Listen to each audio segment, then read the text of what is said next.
And I'm Aravis. And this is Loving the Spectrum. If you're new to our channel, we put out new videos once a week, generally on Fridays, sometimes on the weekends. But we cover content based on our own experiences as queer and non-binary autistics, and we make this content for other autistics, LGBTQ+ folks, and just generally anyone else that's simply here to learn. So this means that we are happy to interact with our audience members that are here to learn, but that we will ultimately prioritize the voices of those in our communities. If this sounds like the place for you, then subscribe for more of our content. Today's video will be about ethical non-monogamy, polyamory, and generally our experiences with those things. And as Aravis mentioned, this video will be on our experiences. So sometimes I know I can accidentally use some generalizing language, but I just want to clarify right now that this is about our experiences with non-monogamy. Everyone is different, and what works for us might not work for you, just like what might work for you might not work for us. Yeah. Thank you to our amazing subscribers and community. We have a bunch of list of questions for today's video from mostly your Instagram, I believe. Yeah. So yeah, let's get started. So question number 1 is, what's the difference between ethical non-monogamy and polyamory? And this is just based on our own context and experience. So for me, ethical non-monogamy is more of an umbrella term that encompasses polyamory. So ethical non-monogamy has 3 main strands. There's polyamory, there's open relationships, and there's swinging. So polyamory is all about being able to love more than one person at once, or wanting to be in a relationship, sexual or romantic, with more than one person at once. But with open relationships, it's a bit more general. There can be a bunch of different kinds of relationships under this.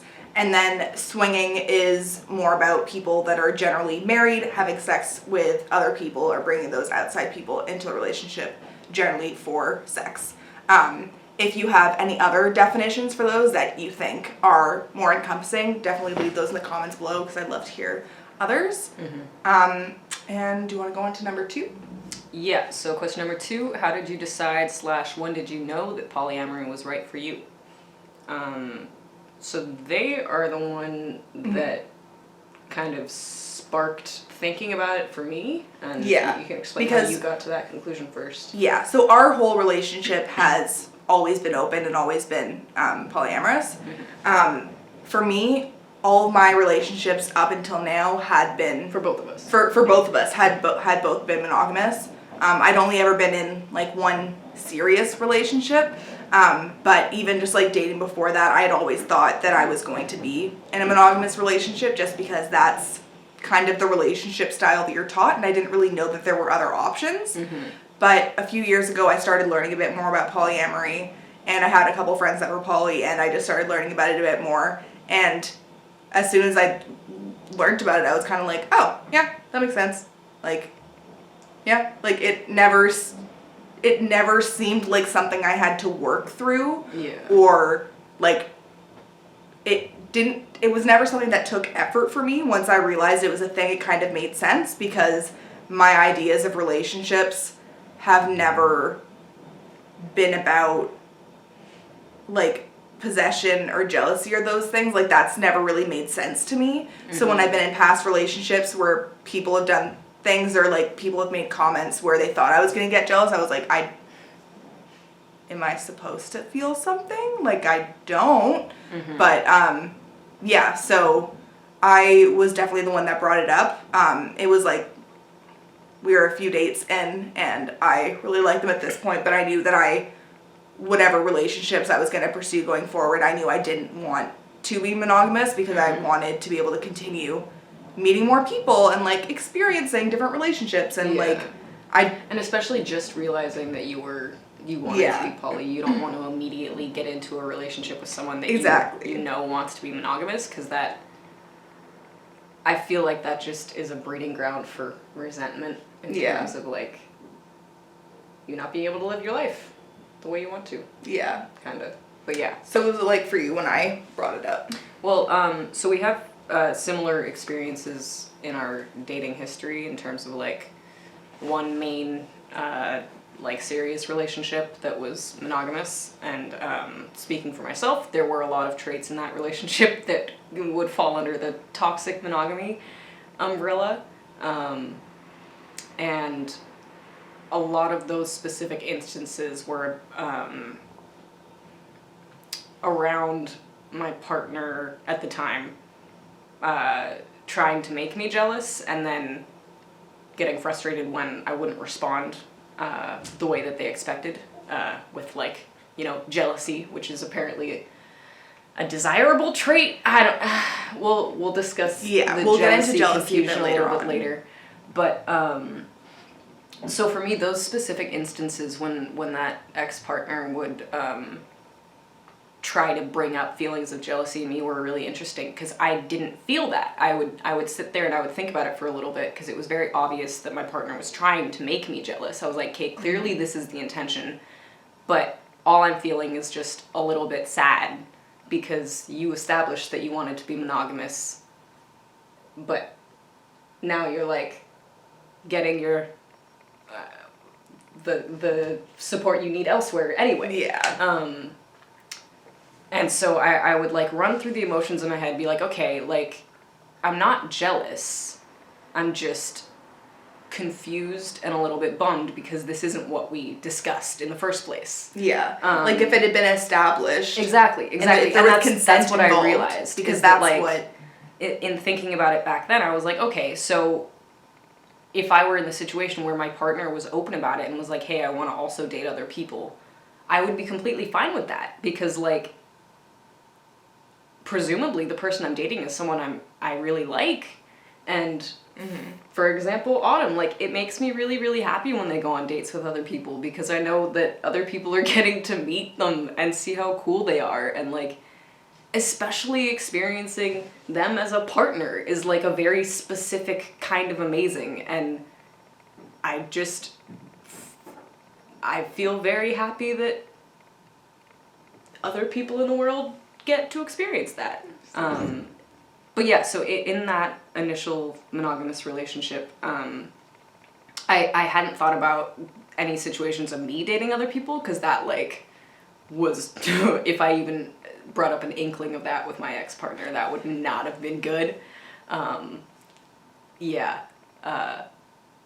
of course her getting other people to make me jealous is fine, but yeah, anyway. That's called cheating. Yeah. Anyway, where was I going with that? Yeah, so anyway, I had thought about it in terms of, like, would I mind if my partner wanted to also date other people? And I was completely fine with that, and as soon as they brought it up, they were like, I want to be polyamorous, are you cool with that? And my response was, yeah, I'm cool with that, but I don't think I want to date other people. Like, that was my boundary. I was like, I'm completely fine if you want to date other people, but I'm just like, I don't think that's anything that I want to do. And then, I don't know, I guess I'd never really had the option to think about it before with my ex-partner being the way that they were. Yeah. And so as soon as Autumn just responded, like, cool, let me know if, like, that ever changes, and that's cool. And I was like, oh, okay, cool.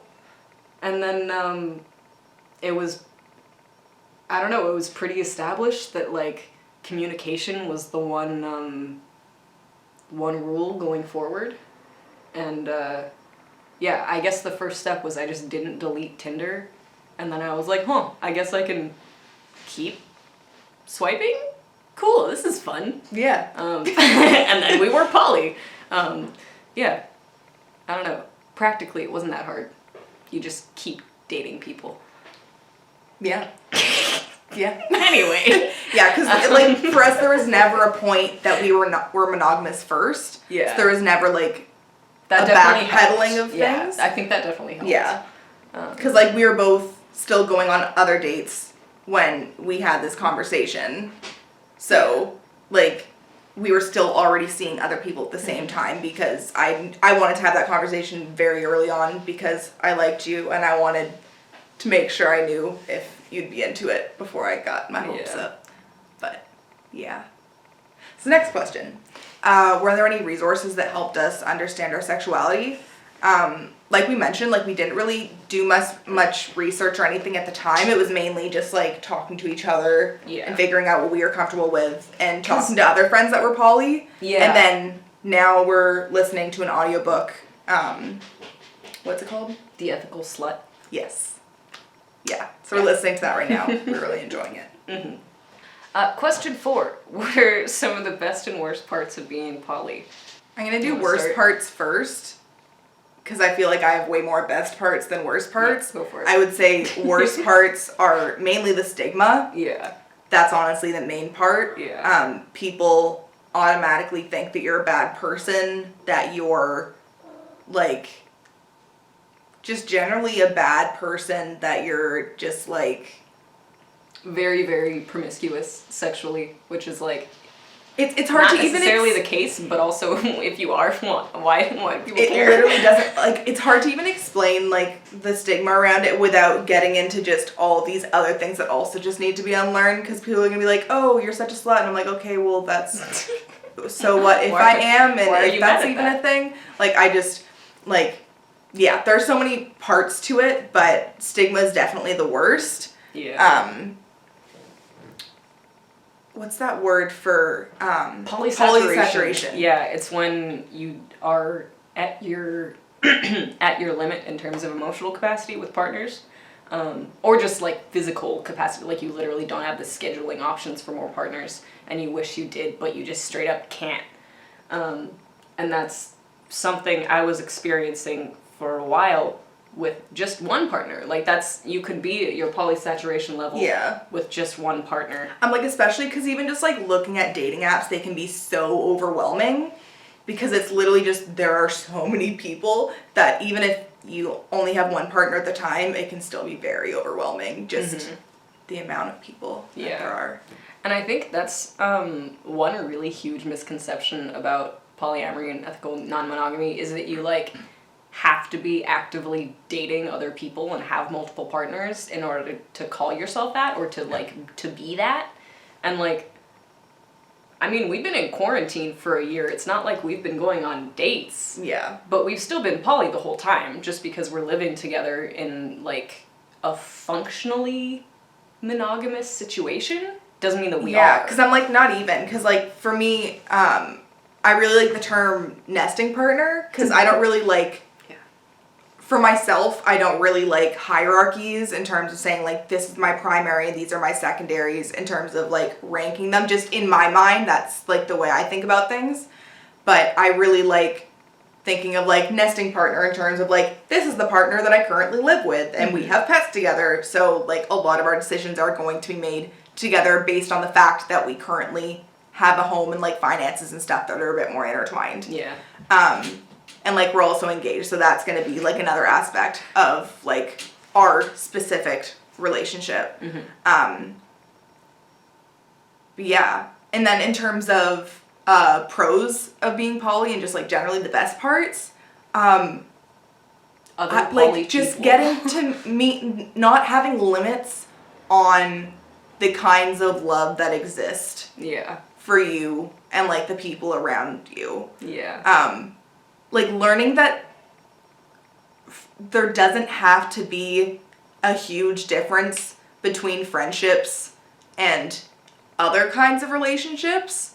Like, the way that we currently view romantic relationships is that you should have one primary romantic and sexual relationship, maybe other sexual relationships, but not if you have a romantic one. Then you only have the one romantic and sexual relationship, and then maybe you can have some more friends, and then you have family, because we understand that you might have different friends for different aspects of your life, but somehow when it comes to... The implication is that you get all of your needs fulfilled by this one partner, and that's just not realistic for most people, and it puts a lot of pressure on the relationship, too.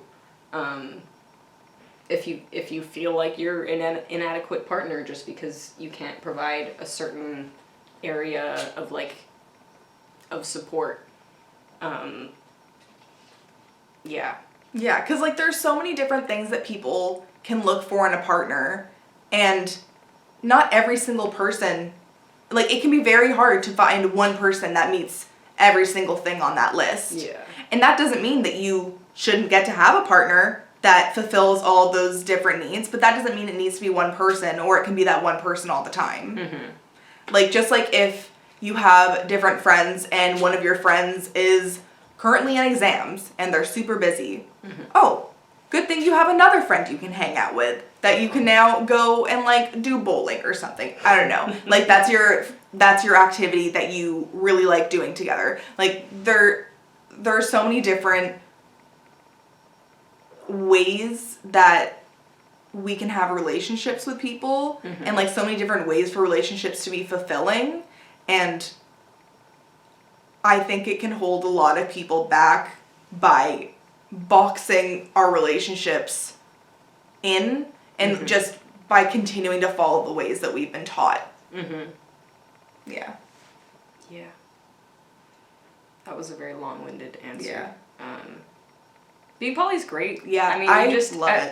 Honestly, my favorite part is like just seeing how happy my partner is after they had a date a couple days ago. Yeah. And it went really, really well. It was a first date, and it was just like a quick, or no, it wasn't It was quick. It was like 3 hours. Yeah, it was like a 2 or 3 hour but it phone was like call. a video call or whatever. Yeah, video call. And it just made me ridiculously happy when they came into the room and it was done. And they were like, that went amazing. And I was like, oh my God, I'm so happy.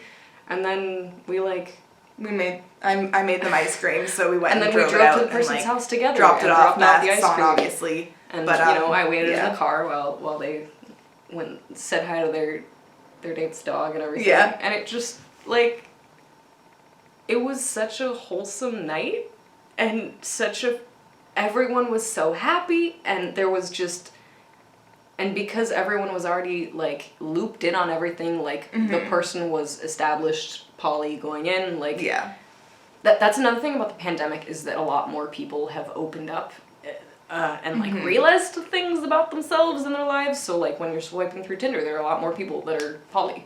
It's not as big of a deal as it was before. Like before the pandemic, it was a lot more common to like this happened to you a couple times. You'd start talking to someone and then they realize you're poly, and then they unmatch, or like which literally have a date set up, and then I would literally have the fact that I'm poly in my bio. I'm always very straightforward about everything, so I always have it listed. And I would be talking to someone for like a few weeks, and then I'd be like, oh yeah, I'm just like hanging out with my partner, and I'll see you tomorrow, whatever. And they're like, oh, what? I'm like, it's literally, did you not read my bio? My bio's there for a reason. But yeah. So next question: do you think it's something that you'll be doing long term, or do you see any life circumstances making it difficult? I can't see any reason why we would ever close our relationship or put on. I mean, it's like we said before, life circumstances don't mean that you're not still poly. So like the pandemic has made being practically poly a lot harder, but we still are poly. Like the way we talk about our relationship and the way we talk about like how hot other people are or whatever is still the exact same, and the expectations are still the same, that like if you need support from anyone else, go get it. You're good to go. And then we already talked about how has the pandemic impacted being poly, and generally that's just like dating is harder than normal, because you can't see people in person. Physically dating is much harder than normal, but at the same time there are a lot more poly people. So huge pro. Like on that side of things, it's been a lot easier. So yeah. And then question number 7: what are our rules and boundaries? As Irvis mentioned earlier, our main one is literally just communication. So we're very open about everything. Like which is also specifically for us. We're autistic. We overshare a lot. We didn't realize this until very far into our relationship, but that's part of the reason why we work so well, is because we have very similar traits because of our similar diagnoses or whatever. So we like. It's in both of our nature to just share everything with each other. So that isn't something that we had to work on or to like establish and be like, we need to do this better. It was just like, hey, we should continue being good at communicating with each other. But yeah, for us that works really, really well in being poly, because it's directly against our natures to not communicate. So, yeah. And obviously, rules are going to be different for every person in every relationship that you start. So if either of us were to start dating someone else, we would have to figure out what that person's rules are if they're also in one or more partnerships. So like that can change over time, and rules can always change. So if we find out that some things are making us uncomfortable and we want to change stuff or only talk about certain things, or if anything changes, we can just continue having more conversations. So nothing's which is ultimately like still just communication. Yeah, which is literally just communication. We bring up anything that's relevant, and if we need to change things, we will. Yeah.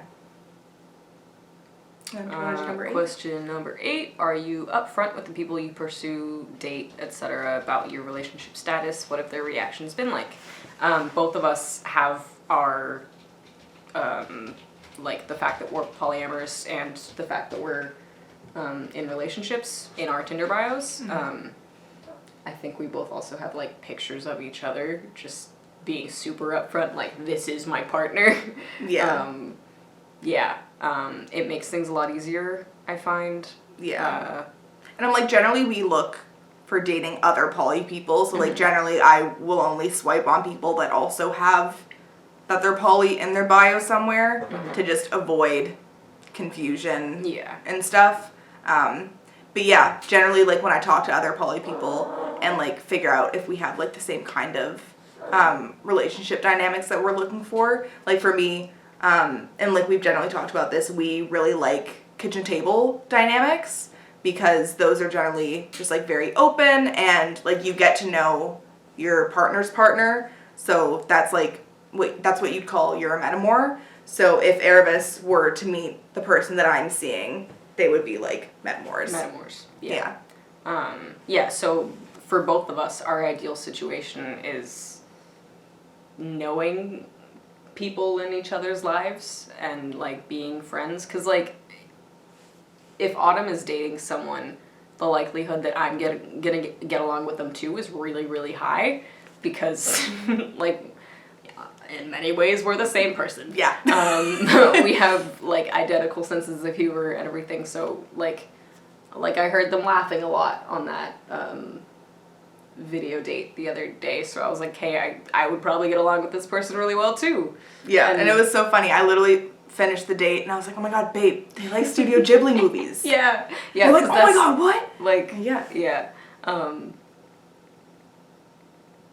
so it's just fantastic because like if things go well with my current other partners, then I have more friends, and it's great because I don't have to do the work of finding the people, because my partner just like already knows them. And is like, hey, you'd get along with this person. I'm like, great, thanks. Plus, something I didn't start thinking about until recently: more pets. Like they have a dog. I can just date people that have other pets, and then just have pets through other people. Like that's so cool. It's just like when you have friends that have pets. And you can just have more partners that have pets. And it's just... The possibilities are endless. That's another pro for polyamory, more pets. In terms of what have their reactions been like, part of that question, as we mentioned before, like, we've had people, like, not realize that we had the fact that we were poly in our bios, and, like... bail at the last minute, and or just like unmatch as soon as you like mention your partner, like despite the fact that it's already been in my bio. Like I've had people literally unmatch me, and that's it's okay. Obviously it's like not a big deal, because like, if you don't want to be poly, you don't want to be poly, don't date a poly person, but like it still sucks a little bit. Question 9. Ooh, okay, getting into it. Do you get jealous, and how do you deal with your feelings of jealousy? So we got into this a little bit. We got into this a little bit earlier. I'm just gonna grab it. He needs attention. We got into this a little bit earlier, talking about our previous relationships, and just like jealousy as a concept has never made sense to either of us. We've had really long conversations about this. But like the short answer is no, neither of us get jealous. It's not an emotion that either of us are familiar with. And I've been wondering if it's an autistic thing. Yeah. Like I personally don't know if I have ever felt the emotion jealousy. Yeah. Like, is that an emotion? Because to me, when I think of jealousy, I think it can be broken down further. Like, if I were to feel jealous about Aravis seeing someone, If to you me, take a second to if I were to think about that further, it would either mean that I was feeling bad that Aravis was doing something that I had wanted to do. So say if they were on a date that I had been wanting to do with them, yeah, then the way you fix that is by also doing a similar date later. Well, the way you fix that is by communicating having a conversation with your and communicating So, and being like, okay, this is what that emotion is. It's Yeah. that maybe I want to go out dancing. I'm not jealous that my partner is out dancing with someone else. I know I haven't been dancing in a long time, and I definitely know I haven't Yeah. been dancing with my partner, so I would also like to be able to go and do that. Yeah. It's not that I'm jealous, it's just that I would like to go dancing. Yeah. So, like, to me, you can kind of, like, break it down further, but I'm curious if other people actually feel jealousy. Yeah. Because, like... I was talking about, like, do people actually feel jealousy as an emotion? Like, is that a Yeah, non-typical- okay. Do people feel actual jealousy as emotion? Because us, personally, we have concluded that neither of us have ever felt the emotion jealousy we have, like, I have called things jealousy before in my life when it's actually just been, like, envy. Or, like, a couple mixed emotions that or, like, then hurt. fall into an umbrella Yeah. that I would label jealousy. Yeah. Because I thought that's what it was. But then the more we've talked about it, the more I thought about it, and I'm like, those were just their own separate emotions that I just lumped together and called it jealousy. Yeah. And yeah, so this in my brain ties into the, like, do you think, question 13 is, do you think that there are people that are fully monogamous, or do you think everyone is capable of an ethically non-monogamous relationship? And I'm like, honestly, I think it all depends on if, like, there are people who legitimately feel an emotion called jealousy. Because I'm like, I have no idea what other people's experiences are. I've been told my entire life that jealousy is an emotion. But based on my own experiences, it's not true for me. So yeah, like, hypothetically, if jealousy isn't its own specific emotion, then anyone could be polyamorous. And, like, even then, like, even if jealousy is its own emotion, is that still something that you were able to communicate through? Or is it something that people want to? Because not everyone needs to be in a non-monogamous relationship. Yeah, but if also, you like want we were to, talking do about it. earlier, just because you're, like, not dating more than one person, it doesn't mean that your relationship style still has to be monogamous. Because there are still ways that you can talk about and understand, like, the concept of, like, love and loyalty and commitment outside of possession and outside of seeing your romantic and sexual partner as, like, the be-all and end-all of, like, fulfilling most of your emotional needs. Yeah.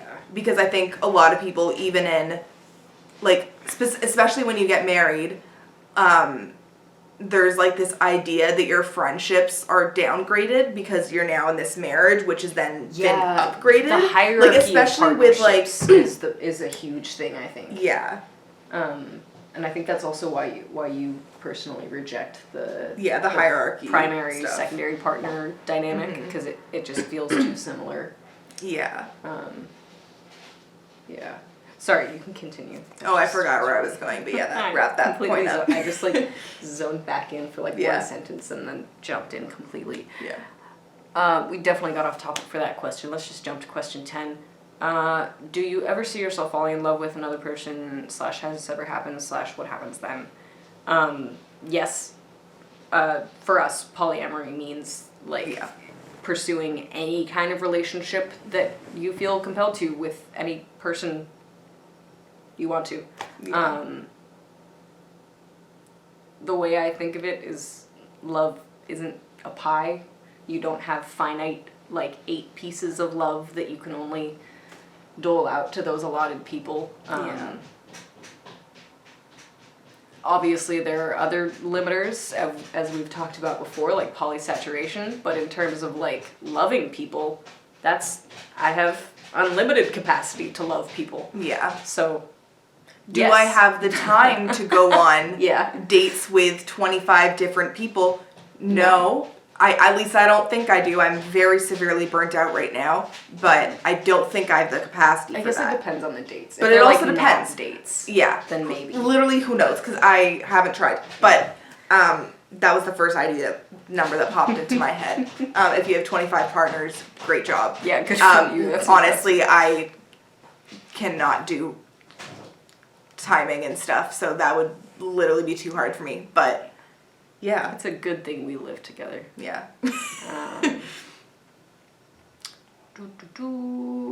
Question 11. What do you do if your partner and you both like the same person?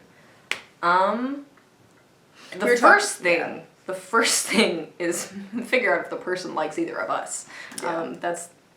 Did you want some bus stacks?